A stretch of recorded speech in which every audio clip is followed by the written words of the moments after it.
irmãos, meus amigos, sejamos todos bem-vindos para mais um encontro na Casa de Francisco.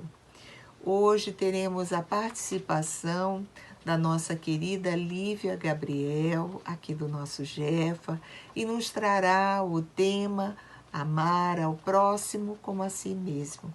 E para preparar o ambiente de nossa reunião, leremos uma página e a seguir a nossa prece.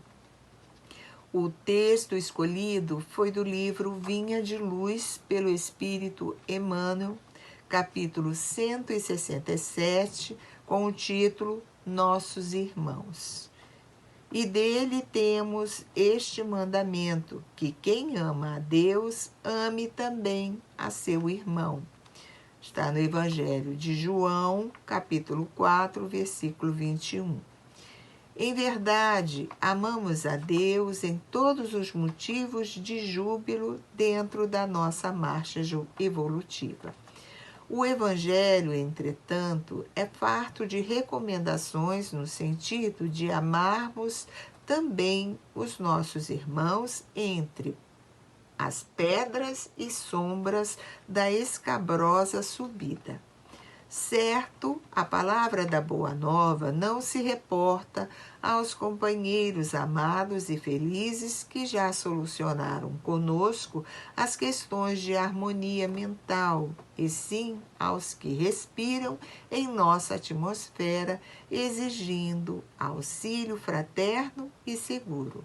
São eles, os nossos irmãos doentes que reclamam remédio, os infortunados que pedem consolo, os fracos que esperam defesa, os ignorantes que anseiam por esclarecimento, os desajustados que necessitam de compreensão, os criminosos distanciados do socorro e da luz, os insubmissos que nos desafiam à tolerância, os desequilibrados que nos induzem a vigiar para o bem, os revolucionários que nos auxiliam a reconhecer os benefícios da ordem, os demolidores que nos oferecem o ensejo de reconstruir, os que nos ferem ajudando-nos a desbastar as próprias imperfeições, os que nos perseguem e caluniam, proporcionando-nos a oportunidade de suportar com o Cristo na prática do Evangelho. O irmão iluminado e bondoso em si já representa uma obra viva do Pai, através do qual o conhecemos e admiramos. O irmão ignorante ou infeliz, porém, é uma obra que o céu nos convida a amparar e embelezar no rumo da perfeição, em nome do Todo Misericordioso. Se amas a Deus, no irmão que te entende e ajuda, não te esqueças de honrá-lo e querê-lo no irmão que ainda não pode amar. Então, elevemos os nossos pensamentos, rogando a Deus, nosso Pai de amor e bondade, a Jesus, nosso irmão maior, modelo e guia para as nossas almas, aos amigos espirituais da Casa de Francisco, pedimos as bênçãos para mais um encontro e reflexões acerca do Evangelho de Jesus e seus ensinamentos, principalmente, Senhor, a essa época onde somos chamados constantemente a sairmos de nós mesmos e olharmos para o nosso próximo com mais compaixão, independentemente de quem sejam, de onde estejam, a sermos mais fraternos e solidários com a dor dos nossos irmãos. Que os amigos espirituais envolvam a nossa querida Lívia, que ela possa ser intuída, e que venha contribuir para o nosso entendimento e compreensão dos teus ensinamentos, Senhor, que com certeza estará embutido nas suas reflexões. Tão necessários, Senhor, para o nosso entendimento, mas também para nós o exercício da prática, do amor e da caridade.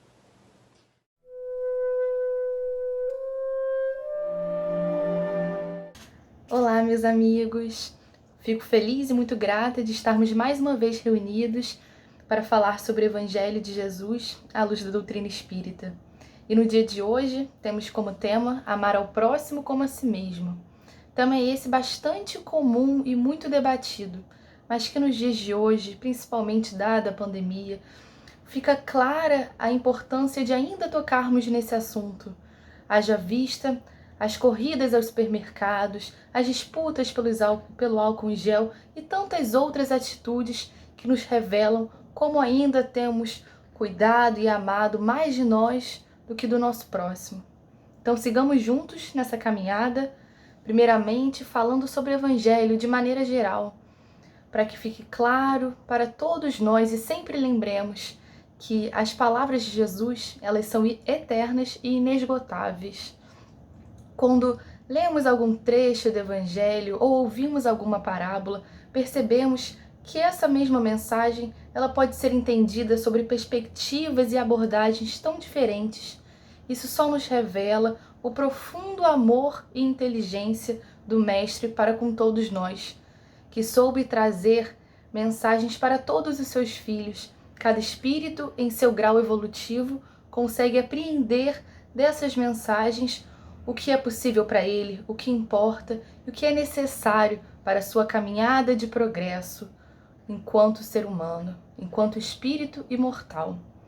E é por isso que Jesus, em outra passagem, nos diz que céu e terra passarão, mas que as minhas palavras ficarão.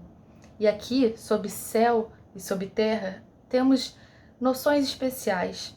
Sobre terra, a gente consegue entender que são aquelas atitudes e aqueles conhecimentos que nós já dominamos, que conseguimos perceber no nosso dia a dia. Enquanto céu, ainda são aquelas mensagens que almejamos, que entendemos a importância de agir daquele modo, mas que ainda não conseguimos observar nas nossas atitudes cotidianas. Mas o mais bonito disso tudo é que tanto céu quanto terra passarão, e o que hoje é o nosso céu, um dia conseguiremos dominar, será a nossa terra, e aí então um novo céu se abrirá sobre a nossa cabeça.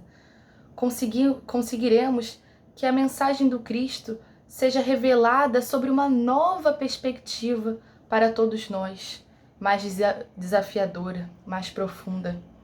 Então, meus amigos, vamos seguir juntos para a nossa mensagem de hoje. Mas, para conseguirmos entender e aprofundar no tema amar ao próximo como a si mesmo, vamos antes dar um passo atrás para entender o contexto em que essa mensagem foi falada. Esse trecho do Evangelho que pode ser encontrado tanto no Evangelho de Marcos quanto no Evangelho de Mateus. Aqui vamos abordar o Evangelho de Mateus, haja vista que ele é um evangelho que fala de maneira mais objetiva e clara para todos nós. E também foi o evangelho selecionado por Kardec para ser comentado no Evangelho segundo o Espiritismo. Então, vamos para essa tradução que nos diz, no primeiro trecho do capítulo 22, o seguinte ponto. Os fariseus, tendo sabido que ele tapara a boca dos saduceus, reuniram-se, e um deles, que era doutor da lei, para tentar, propôs essa questão. Mestre, qual o mandamento maior da lei? E aqui, para conseguirmos entender a abrangência da mensagem, vamos parando aos poucos para conversar um pouco mais sobre cada trecho, entender algumas terminologias que hoje em dia já não fazem tanto sentido quanto faziam à época. Então, temos primeiro fariseus e saduceus. Que nomes são esses? Que representam? Bom, os dois termos, eles dizem respeito a diferentes facções dos judeus. É dizer, são diferentes linhas de pensamento dentro do judaísmo, como hoje temos muitas religiões que têm suas vertentes, também existia isso à época. E isso porque, quando falamos das leis à época, existiam muitas delas. Podemos citar que existiam 613 preceitos, um para cada letra do decálogo. E aqui tratando o decálogo naturalmente em hebraico, que era o seu original. Tínhamos também 365 proibições, uma para cada dia do ano. E ainda existiam muitas normas, 248, que sob a ciência da época diz respeito a cada parte do corpo humano, sobre o que eles entendiam do corpo humano. E muitas delas são conhecidas de nós, como a circuncisão e a exigência do sábado para o descanso. E aí quando observamos esse emaranhado de normas, essa quantidade muito grande, percebemos que existem mais de 1000 regras diferentes. E será que eram necessárias todas elas? Aqui a gente vai entender que os fariseus e os saduceus, eles se divergiam quanto à importância de cada uma dessas regras. A hierarquia delas determinava uma linha de pensamento. Então, se tais regras eram mais importantes para um determinado povo, eles se identificavam como fariseus. Eles eram denominados dessa maneira. Da mesma forma funcionava para os saduceus. E aí, dando continuidade, percebemos que são muitas regras. E aí a gente vê que no texto ele se refere a um doutor da lei. No primeiro momento a gente associa doutor da lei a alguém que conhece a legislação, a justiça da época. Mas na realidade, esse termo aqui, ele fala das leis religiosas. Ou seja, entendemos que era uma pessoa com excelente memória para gravar mais de 1000 preceitos, que conhecia todos eles muito bem.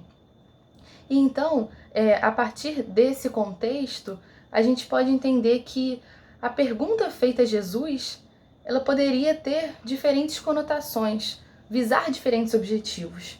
E podemos inferir sobre alguns deles, tais como fazer uma pergunta a Jesus sobre uma quantidade enorme de preceitos, subentende-se que eles talvez estavam tentando entender se Jesus já dominava todo aquele conhecimento. Será que Jesus conhecia todas essas regras? Isso na cabeça do povo, dos fariseus que estavam perguntando. Outra possibilidade seria sobre se a hierarquia das regras importava muito para eles. De acordo com a resposta de Jesus, ele naturalmente se mostraria mais afim, tendo mais afinidade com um grupo do que com outro. E ainda, essa última possibilidade de interpretação, ela é mais conhecida e estudada no Evangelho de Marcos. E ela nos diz que, possivelmente, esse doutor da lei, ao qual perguntou a Jesus, ele já tinha uma predisposição espiritual e estava naquele momento se questionando: será que são necessárias tantas regras? Será que elas não podem ser sintetizadas? Talvez apenas uma norma consiga dizer tudo o que realmente precisamos. Então essas são algumas das possibilidades de interpretação da pergunta feita a Jesus. E aí, dando continuidade a esse trecho, a gente vê que Jesus responde: amarás o Senhor teu Deus de todo o teu coração, de toda a tua alma e de todo o teu espírito. Este o maior e o primeiro mandamento. Essa resposta de Jesus para toda aquela população que já estava ali e tinha já uma predisposição espiritual, conseguiu tocar fundo no seu âmago. Essa mensagem conseguiu penetrar aqueles corações que já estavam preparados para ouvi-la, tamanha sabedoria e o amor dela. E aí entendemos ainda sobre essa resposta que Jesus não quis apenas dizer o que deveria ser realizado, mas ele quis nos mostrar a forma de realizar. Por quando ele fala de todo o teu coração, de toda a tua alma, de todo o teu espírito, Jesus está mostrando a forma como devemos amar a Deus. E aí, sob essas características de coração, de espírito, de alma, entendemos que o pedido de Jesus, a mensagem dele, é para que amemos Deus de tudo que há em nós, de tudo de melhor que existe para oferecermos, do mais alto grau de amor que somos capazes de dar. E então, a gente começa a se perguntar como nós, criaturas ainda tão imperfeitas, que tipo de amor conseguimos dar a Deus? Ele que tem tantas características, é tão sublime, tão amoroso, tão poderosamente e supremamente bom e justo, como conseguimos oferecer o que há de melhor, se não somos ainda nem capazes de entendê-lo, visto que somos uma gota de água no oceano? O oceano esse que é Deus, e nós apenas uma gota, somos as criaturas. E é então que a gente lança mão mais uma vez do Evangelho para entender que Jesus nos diz que para sermos perfeitos, como perfeito é o nosso Pai. Ou seja, nada mais é do que um convite, um chamamento bastante íntimo para que nos aperfeiçoemos moralmente, para que consigamos cada vez mais atingir patamares mais altos de amor, de conhecimento e principalmente de questões e características morais para conseguirmos atingir a perfeição. Mas aqui com muito cuidado, porque a perfeição absoluta cabe apenas a Deus. Só Ele consegue ser absolutamente perfeito. A nós, criaturas, conseguimos apenas atingir a perfeição relativa. E é essa que é pedida de nós, porque à medida que vamos crescendo e galgando mais céus, como havíamos dito anteriormente, vamos conseguindo entregar e dar um amor cada vez mais puro e mais sublime a esse Deus de todo amor e misericórdia. E então, ainda nesse trecho, que conseguimos perceber a profundidade do chamamento de Jesus, porque ele não nos pede nessa passagem para levantar e agir, para tomar alguma atitude. A mudança é muito mais complexa, porque ele pede para a gente ser perfeito como é o nosso Pai. E há algo, nesse sentido, que demanda uma mobilização psicológica e emocional. É algo que vem de dentro. E como trilhar essa caminhada do ser? E aí, sobre esse assunto, sobre essa perspectiva, a doutrina espírita trabalha muito com a gente a questão do autoconhecimento. Precisamos nos conhecer para nos amar e nos perdoar. E aí, nesse ponto, conseguimos ver uma frase muito bonita da Joana de Ângeles, que nos fala no livro Consolador.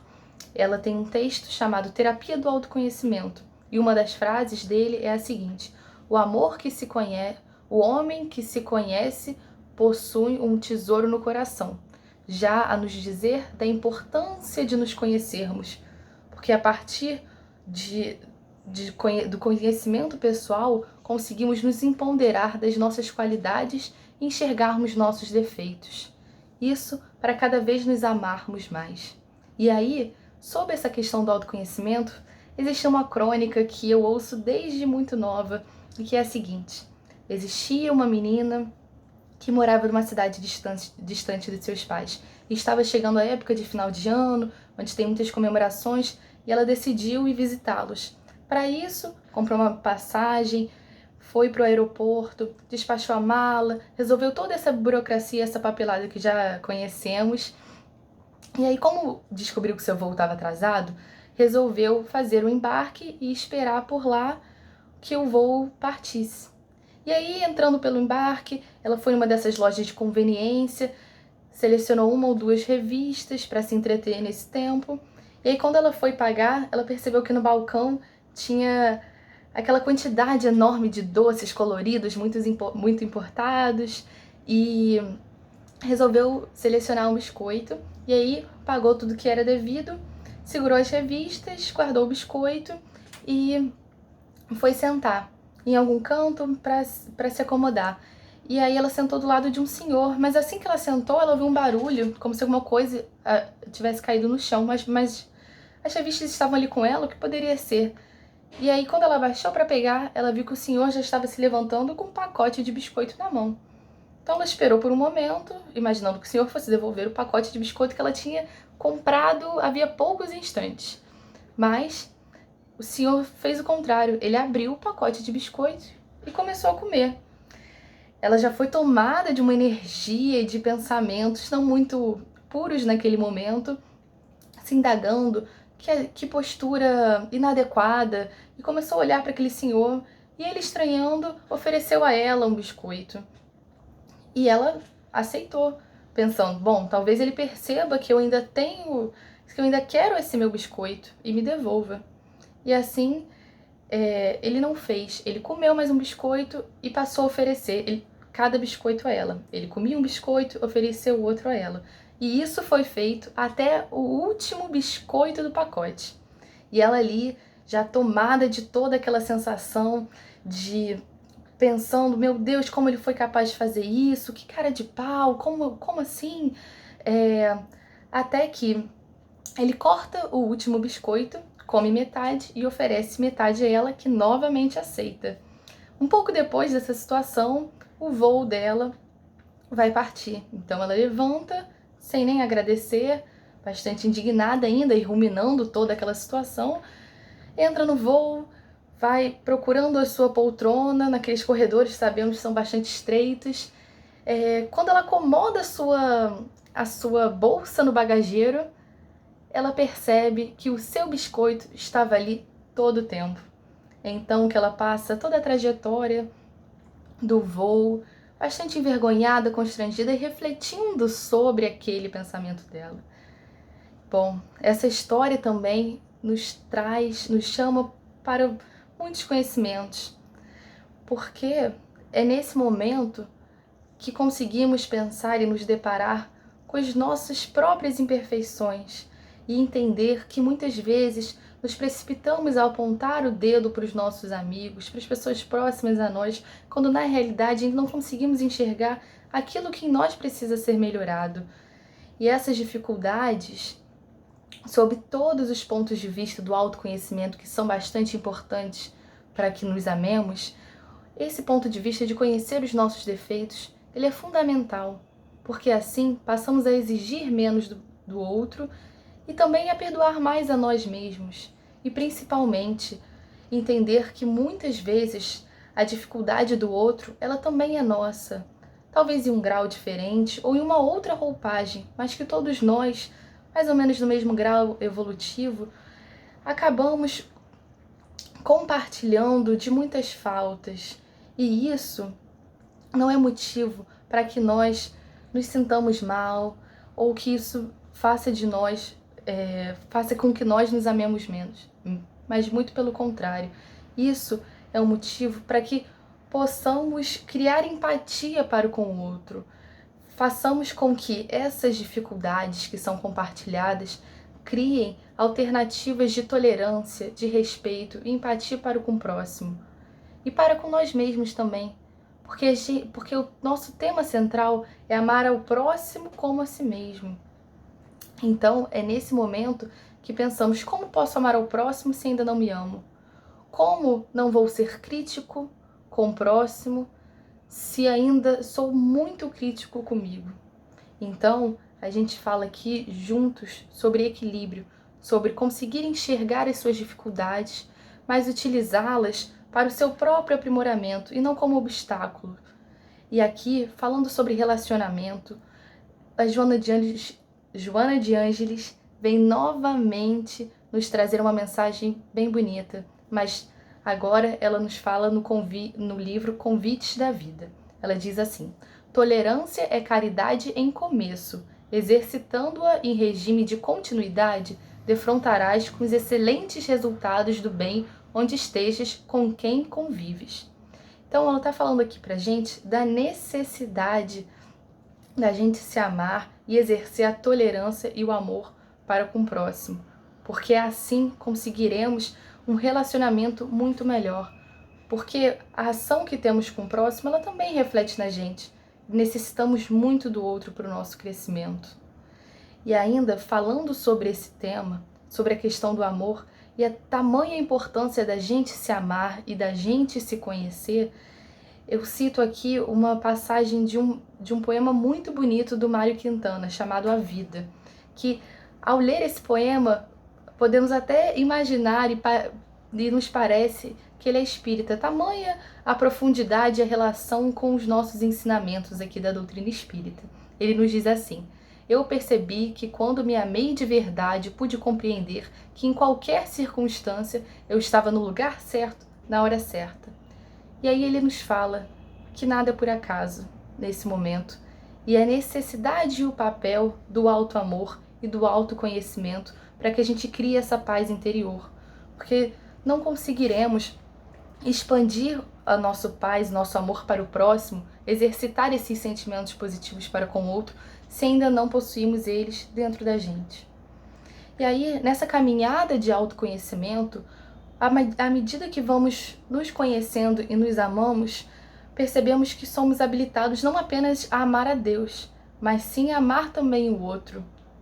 Como Jesus continua nos dizendo, na mesma passagem que estamos trabalhando juntos. Ele continua dizendo assim: e aqui tendes o segundo mandamento, semelhante a esse: amarás o teu próximo como a ti mesmo. Toda a lei e os profetas se acham contido nesses dois mandamentos.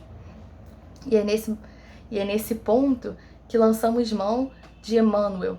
Ele, no livro Fonte Viva, nos puxa a realidade com uma afirmação muito assertiva sobre esse tema de amar ao próximo como a si mesmo, dizendo o seguinte: se buscas o Pai, ajuda o teu irmão, amparando-vos reciprocamente, porque, segundo a palavra iluminada do evangelista, se alguém diz, eu amo a Deus e aborrece o semelhante, é mentiroso, pois quem não ama o companheiro com quem convive, como pode amar a Deus, a quem ainda não conhece? E essa realidade, abordada por Emmanuel nesse momento, é bastante forte para todos nós. Porque realmente, pensando mais uma vez nessa conjuntura que estamos todos passando, em pleno 2020, que é um momento em que todos que podem estão em isolamento social, mais próximos dos seus afetos, da sua família, e percebemos que mesmo essas pessoas que já compartilham o mesmo lar que a gente e que amamos muitas vezes, é difícil a convivência, é complicado realmente amar, estar ali a todo momento, vivendo em harmonia. E por que será que existe essa dificuldade? Se é difícil amar a elas, imagina um Deus que, apesar de ser todo amor e bondade e justiça, está muito distante de nós. Nossos sentidos ainda não conseguem percebê-lo. E por que será que existe essa dificuldade tão grande, então, de amar aqueles que estão próximos da gente? E aí, a doutrina espírita nos responde com pequenas palavras, mas muito verdadeiras e profundas. O motivo pelo qual não conseguimos amar profundamente o próximo e o motivo pelo qual nos afastamos deles é o egoísmo e o interesse pessoal. O egoísmo é descrito por Emmanuel novamente no Evangelho segundo o Espiritismo, capítulo 11, como a negação da caridade. Caridade é uma palavra que todos nós no Espiritismo ouvimos e conhecemos muito. É o lema da doutrina: fora da caridade não há salvação. E é também uma pergunta bastante conhecida no Livro dos Espíritos, que nos define esse termo. A pergunta 886, ela fala que caridade é benevolência para com todos, indulgência para com as imperfeições dos outros e perdão das ofensas. Ou seja, a caridade é o tripé do bom relacionamento, é o tripé da relação pacífica com os nossos companheiros. Mas é tão difícil ainda de ser colocado em prática, não é? E isso acontece muitas vezes porque ainda somos muito dominados pelo nosso egoísmo. Ele ainda permeia muito as nossas atitudes. E a caridade está de um lado, como diz Emmanuel, e o egoísmo está no extremo oposto. Um é negação do outro. E muitas vezes nos exercitamos para praticar esse bem, essa caridade, mas ainda somos acometidos pelo egoísmo. E pensando nele, um exemplo, não precisamos ir tão longe no Evangelho. Ainda Jesus em vida, quando a população se reuniu para decidir se Jesus ou Barrabás seriam crucificados naquele tempo. E quando a população optou por Jesus, um homem de tanta paz, de tanto amor, que nos trouxe tanto conhecimento. E Pilatos era o governador naquela época, era o responsável pela organização da situação em voga. E qual foi a postura dele? Será que foi uma postura pacífica? Foi uma postura pensando no companheiro? Na realidade, a forma como Pilatos reagiu foi a seguinte. Ele comentou: lavo as minhas mãos. Que me importa? A dizer para todos que estavam ali que quando não se tratava dele, de assuntos que interessassem pessoalmente a Pilatos, a sua família, aqueles que ele amava, para ele não tinha importância. E é aqui que vemos como o egoísmo, como pensar só na gente, impacta e estagna a nossa caminhada para um progresso moral. Mas é pensando no egoísmo e tendo conhecimento de que ele nos afasta do nosso progresso, nos afasta do amor ao próximo, é que precisamos deixá-lo de lado, conhecê-lo sim para trabalhar contra ele, mas focar na caridade, focar naquilo que realmente precisamos praticar e trazer mais para o nosso dia a dia. E aí a caridade ela pode ser compreendida como o ato de tornarmos o nosso coração cada vez mais sensível para o sofrimento do outro. É nos sensibilizarmos para as dores à nossa volta. Então, a caridade ela é a atividade de buscarmos dentro de nós o que há de melhor, as melhores palavras de consolo para apaziguar e suavizar os sentimentos de dor dos nossos companheiros. É buscar dentro de nós aquilo que podemos oferecer de melhor ao mundo. Aí está a caridade verdadeira. E assim, vamos lembrar também que muitas vezes nós ainda, espíritos tão imperfeitos, mesmo tentando colocar todo esse bem em prática, nos aborrecemos, percebemos que algumas relações elas não têm uma via de mão dupla. Por mais que tentamos sempre agir no bem com alguns amigos, não recebemos essa face de volta, essa face da compreensão também. Mas não nos desanimemos em relação a isso, porque a justiça cabe a Deus. E todos os dias em seu reino, ele separa o joio do trigo. Então, vamos nos fortalecer e lembrar sempre da nossa responsabilidade enquanto filhos, enquanto criaturas. E a nossa responsabilidade é sermos sempre amorosos com o nosso próximo. Como Edgar Cayce, que é um espiritualista, tem uma frase muito bonita que nos diz: ninguém chegará ao céu se não apoiado no braço de alguém que tenha ajudado. A nos mostrar a importância do outro na nossa caminhada evolutiva, a importância desse amor mútuo, amor a nós e amor ao outro, para que consigamos alcançar o reino dos céus. Mas então, é nesse momento que estamos falando tanto sobre esse amor para com outra pessoa, essa prática da caridade, que nos perguntamos: quem é esse outro? Quem é? Será que o outro são aquelas pessoas que compartilham da mesma religião que a gente, do mesmo grupo político, têm a mesma classe social? Quem são?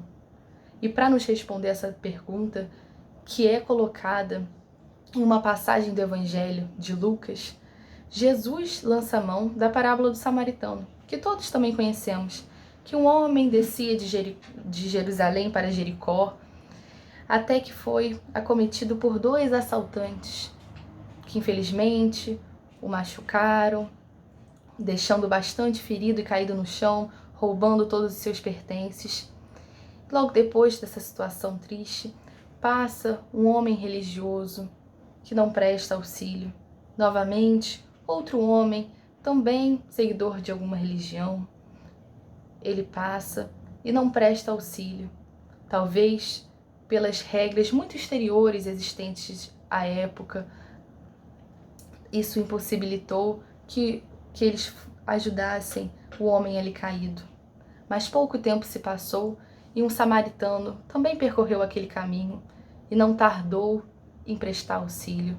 Limpou as feridas do homem ali caído, colocou em seu jumentinho e o levou até uma hospedaria, no qual pagou a sua hospedagem e cuidou de tudo que para ele fosse necessário para que ele se recuperasse.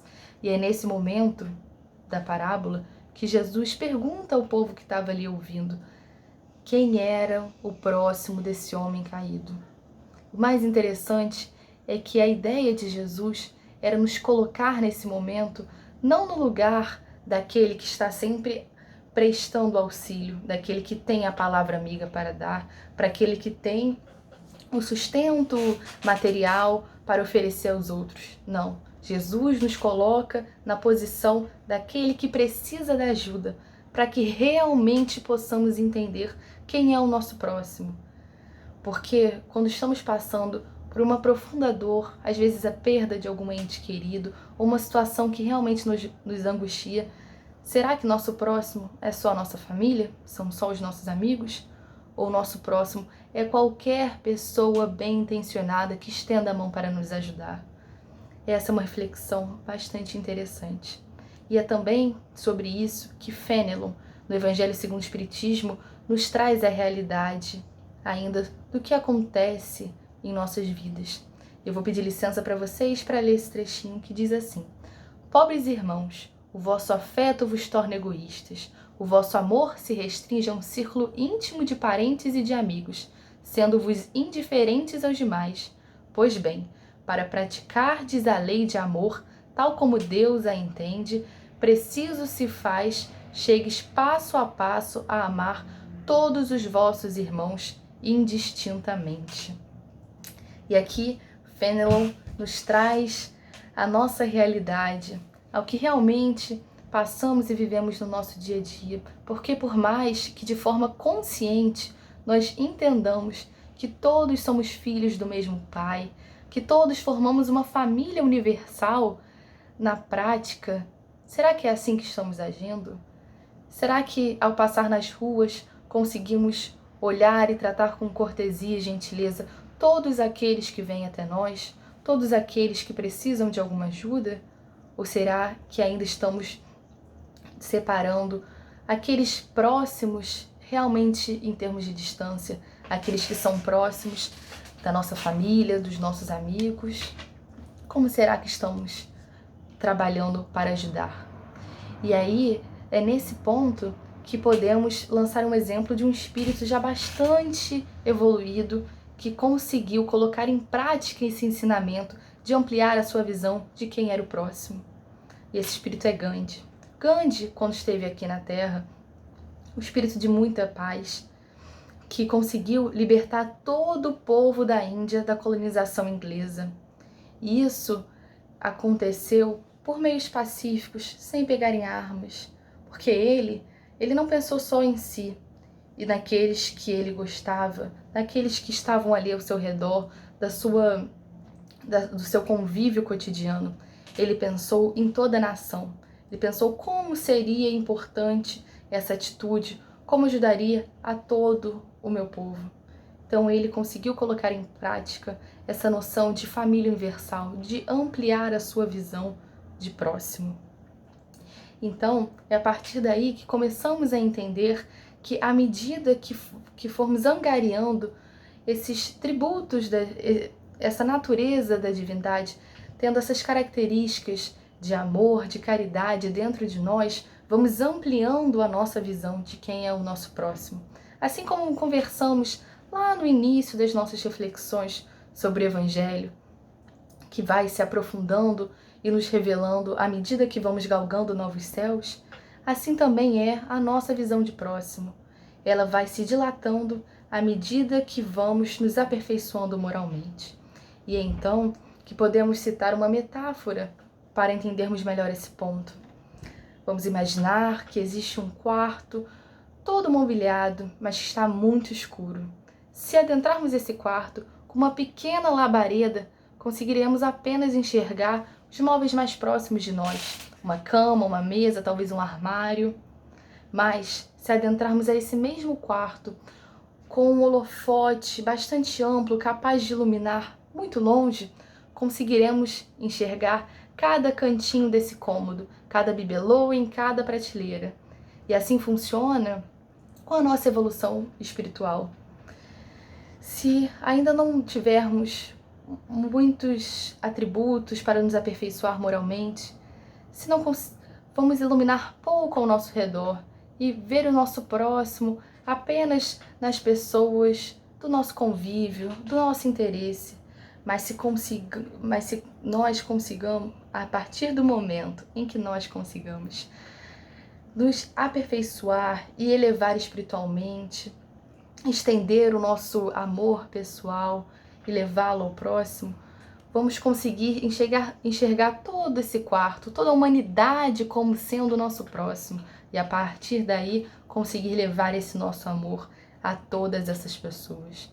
E não falamos apenas da distância, mas falamos também da profundidade. Porque quantas vezes estamos convivendo com pessoas que nos são muito queridas, mas não as conhecemos muito bem, ou às vezes até mesmo não sabemos de muitas de suas qualidades. Mas isso, a partir do momento que vamos tendo olhos de ver a bondade nos outros, vamos conseguindo enxergá-las mais profundamente.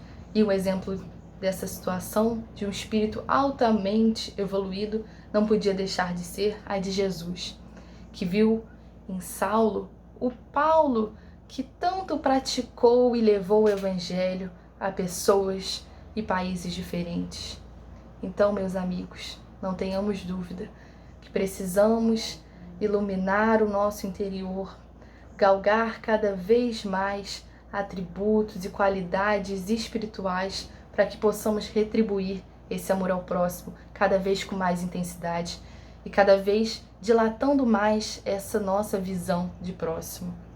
E assim, faço convite para que juntos possamos então não apenas entender, para que possamos não apenas entender, mas também sentir e agir como integrantes dessa família universal, na certeza de que entre nós e Deus, o próximo é a ponte. Muito obrigada. E agora, meus amigos, depois das reflexões do dia de hoje, vamos juntos fazer a nossa prece final. Então, vamos fechar nossos olhos, elevar nosso pensamento e nosso coração a Deus, nosso Pai de todo amor, Jesus, nosso irmão mais velho e amigo, espiritualidade tão querida da casa de Francisco. Vamos agradecer a oportunidade dessa encarnação e de ter chegado até nós a doutrina espírita, essa doutrina tão consoladora que nos acolhe nos momentos mais difíceis de nossa encarnação. Vamos pedir também no dia de hoje a todos aqueles irmãos que se encontram abatidos em leitos de hospital ou então que estão com sofrimentos psicológicos, que todos eles possam ser envolvidos pelo amor de Deus, que possamos juntos emanar as nossas melhores energias para esses irmãos que estão enfrentando mais de perto essa doença que veio nos trazer tantos novos conhecimentos. Que o Senhor envolva a cada um deles, sejam os que estão com a enfermidade ou aqueles que estão trabalhando na linha de frente dessa pandemia, que todos possam ser envolvidos e tenham sua fé e o seu amor fortalecidos nesse momento. Sendo assim, fica conosco, Senhor, hoje, agora e sempre. Que assim seja.